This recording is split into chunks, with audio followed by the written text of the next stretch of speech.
You heard Brian Gann's newscast at the bottom of the hour. 2 Texans and 1 San Antonian on that hit list. The San Antonian, Congressman Joaquin Castro of San Antonio, and a Congresswoman, Veronica Escobar of El Paso. And we now know about the other residences of Minnesota lawmakers that he stopped by that night. Yeah, he had a plan, and this, I think he worked on this plan for quite some time, because he went to several lawmakers, 2 that were not home. Then he ended up at the Hoffmans house in Brooklyn Park. That's where he killed them. But this list that he had, all the stuff that was in the car that that he left behind, everything from AK-47s to vests, cash, passports.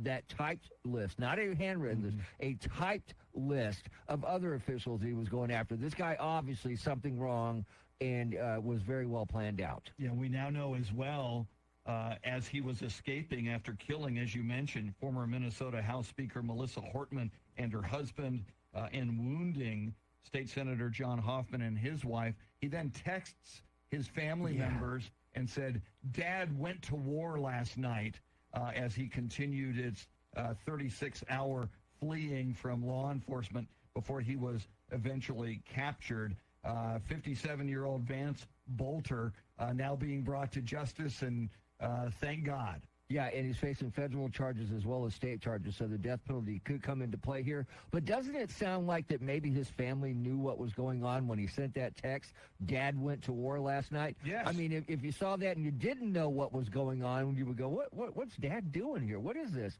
But to the fact that his wife had their kids in the car with their passports and cash, where were they going? Exactly. Yeah, the wife clearly, if not directly complicit, she was certainly aware of it. She's getting ready to flee with him. Yeah, she needs to go to the slammer for the rest of her life as well. And I can't help but think about those lawmakers, Mr. T, as you mentioned, who were not home that night.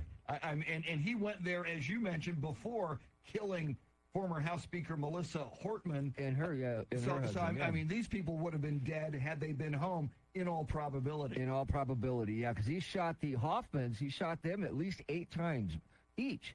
They're lucky to be alive. Yeah. So, I mean, you think about it, this guy, obviously a twisted individual, had some twisted thoughts going on in his mind, but he obviously worked on this plan for a while. My goodness.